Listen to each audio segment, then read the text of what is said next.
There's a very interesting moment that happens at the end of our Torah portion. About 3/4 of the way through. Yesterday we talked about the servant who said, if this happens, then that's going to be the one for Isaac. And indeed, Rebecca does exactly what the servant said. They go through a whole bunch of formalities. Is she going to come now? Is she waiting a week? Is she waiting a couple of weeks? And they end up bringing her back. And there's a scene where they're on their camels, Eliezer and Rebecca, and I guess some other people that came with them. And Isaac's in the field. It actually, when I was reading the Parsha earlier in the week, I was surprised that it said, and Jacob went in the field to meditate. It actually has the word meditate in the translation. I was looking and I'm like, wow, that's perfect, right? And he goes in the field to meditate, and all of a sudden he sees a caravan of camels coming up, and he looks up and he sees them coming, and Rebecca, and it says, actually, if you think about what I spoke about last week, it says, and he lifted up his eyes and he saw. And then it says, and Rebecca on the camel lifted up her eyes and saw Isaac, and it literally says she fell off of the camel. The translation I read was she alighted from the camel, but it's by tipol, which literally does mean to fall off the camel. So he was so good looking, right, that she fell off the camel and said, who is that man? And the servant says, well, that's my master, Isaac. And then she was just, tickled pink, I guess. Then what happens is the two of them go into Sarah's tent. If you remember the beginning of this Torah portion, Sarah dies. And you can only imagine that she must have died in this tent. Isaac brings Rebecca into that tent. And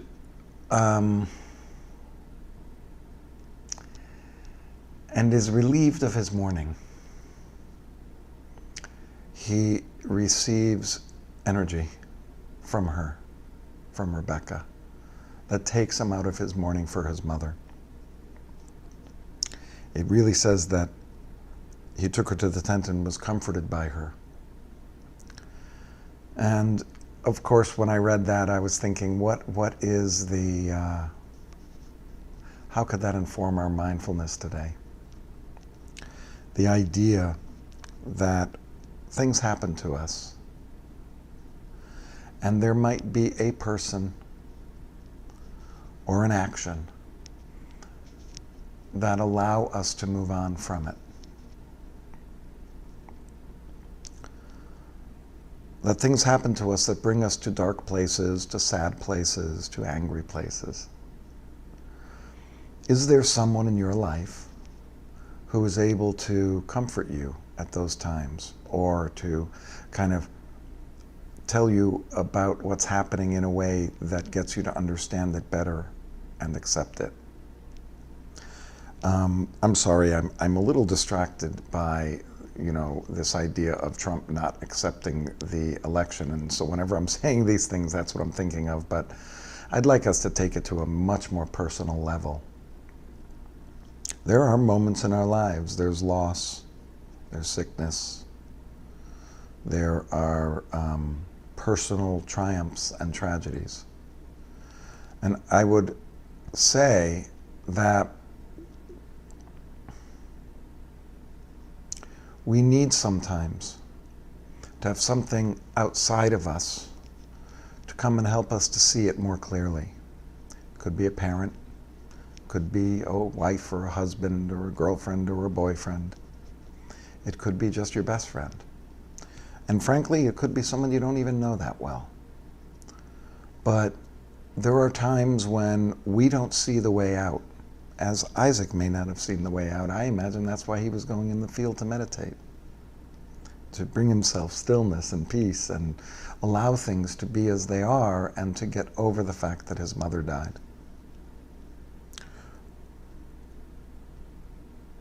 So I guess part of what we could think about at this time before we go into our quiet meditation time is, do you have a person like that?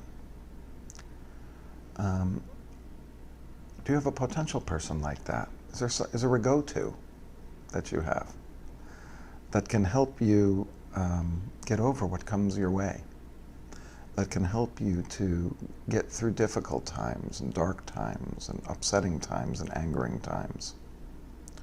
And that how important it is to have at least one person like that that can help. If you don't, then I would suggest that what we're doing can be helpful there as well. What we're doing as we get together here for this half hour each day is to think about our lives in a way that we don't normally think of them. It's to live in the now. It's to allow things to be as they are. And it is to notice what's happening inside of us. What's going on in our minds? What's going on in our hearts? What's going on in our bodies? And by delving into that, and by understanding that we live in the ultimate now, which is our breath, which is continuing to happen no matter whether we feel good or we feel bad. That by tapping into our breath and tapping into this moment of now, perhaps that can help us to live better with what's going on inside of us that makes it difficult to really live. It's not, I don't think that meditating is the thing where it's like, oh, I'm going to meditate, now I'm cured. But it does allow us to approach the difficult moments in our lives in a calmer way, in a more mindful way. And I must say, it was more than 2 weeks ago now, just on Rosh Hashanah Eve, I had finished a sermon that I was the night before Rosh Hashanah. I had finished typing up, and I make it big and I highlight stuff, my last version of whatever sermon I was going to deliver. I sent it to Google to be on the doc, and then literally my computer completely broke, and I didn't have any documents, any of the video, I had nothing that I had been doing to prepare us for the High Holy Days. Now, thank God for Google, because the documents were there, and maybe if that wasn't the case, I might have freaked out a little bit. But my family commented on how calm I was. They commented on how it really wasn't upsetting me, when perhaps in the past I imagine that would have been an incredibly upsetting moment, right? The High Holy Days are the biggest thing that a rabbi does, and my computer, I wasn't going to be able to use my computer at all. So thank God for the cloud, right, and for Google Docs. But I think that it is because of these meditations that we've been doing for the last 8-9 months that have allowed me just to notice how I was feeling, the tension that came into my body, but also to allow things to be as they are for now and figure out a way to move into the future where I'd be able to accomplish everything I needed to accomplish. And indeed, that is what happened. So today I thought our exercise is to think about who is that person, or what is that action that helps us to get through the difficult times that we have. If you think about, like, during the COVID pandemic, is there one person you've been calling on a more regular basis because you know that they can lift you up, or that they can tell it like it is, or that they can kind of show you who you are? It's interesting to notice that, and to notice what we do to help ourselves and to make ourselves feel better. I hope that this half hour is one of those things that helps you. So let's get ourselves ready for our meditation, for our quiet time of being in the absolute present moment.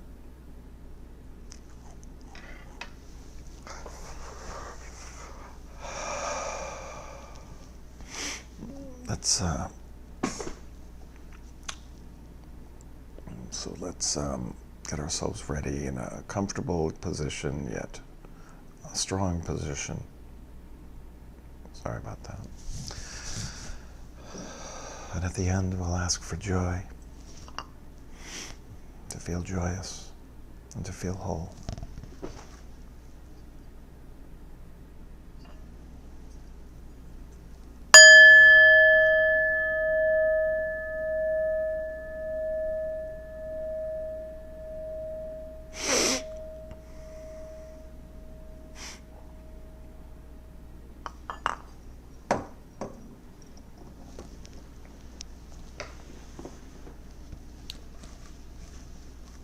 We're just breathing regularly.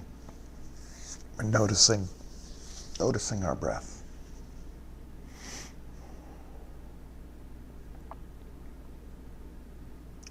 Not trying to fix it. Just allowing it to be. Just as it is, for now. Notice the sensations in your body. Notice how your stomach grows, and as you breathe in, it grows bigger. And as you breathe out, it becomes smaller.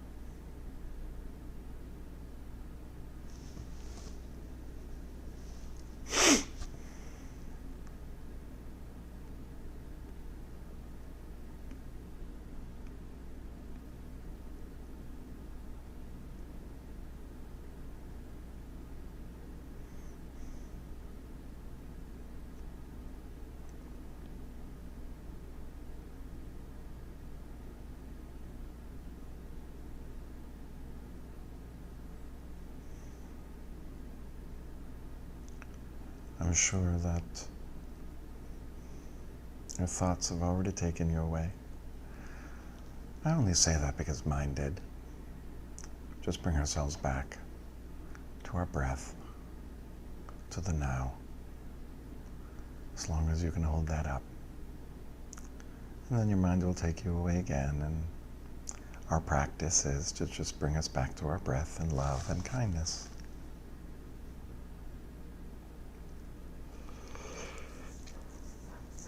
The same love and kindness that we need to deal with ourselves in these moments when there's darkness.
As we approach the end of our time today, we end with asking for certain feelings. Since it's the last day of the week, we do the third section of the priestly benediction, which is, may I feel joyous, and may I feel whole. May I feel joyous and whole.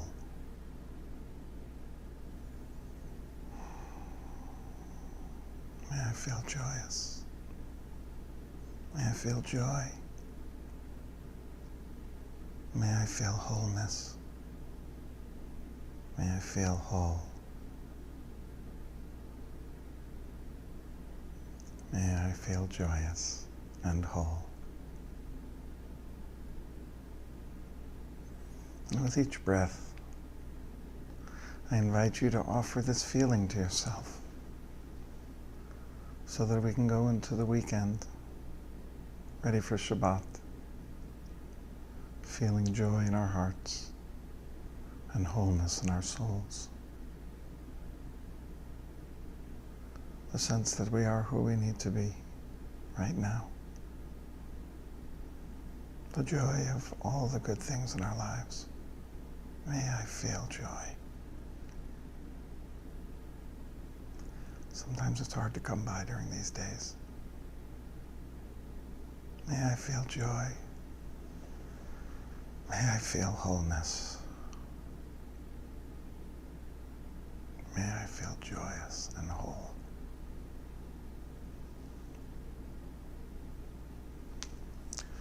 So with each breath, just offer yourself one or two, one or both of those feelings. May I feel whole. May I feel joyous.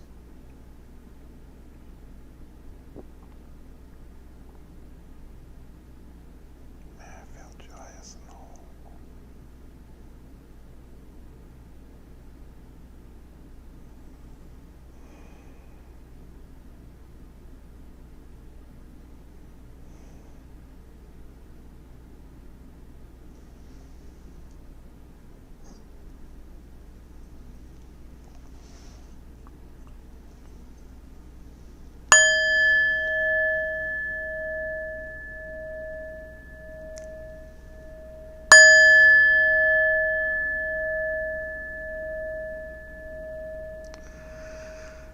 Thank you so much for joining me today, this last day of the week.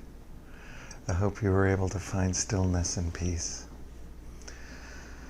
May you feel joyous, and may you feel whole. I hope you have a wonderful evening and a fantastic weekend. Take care.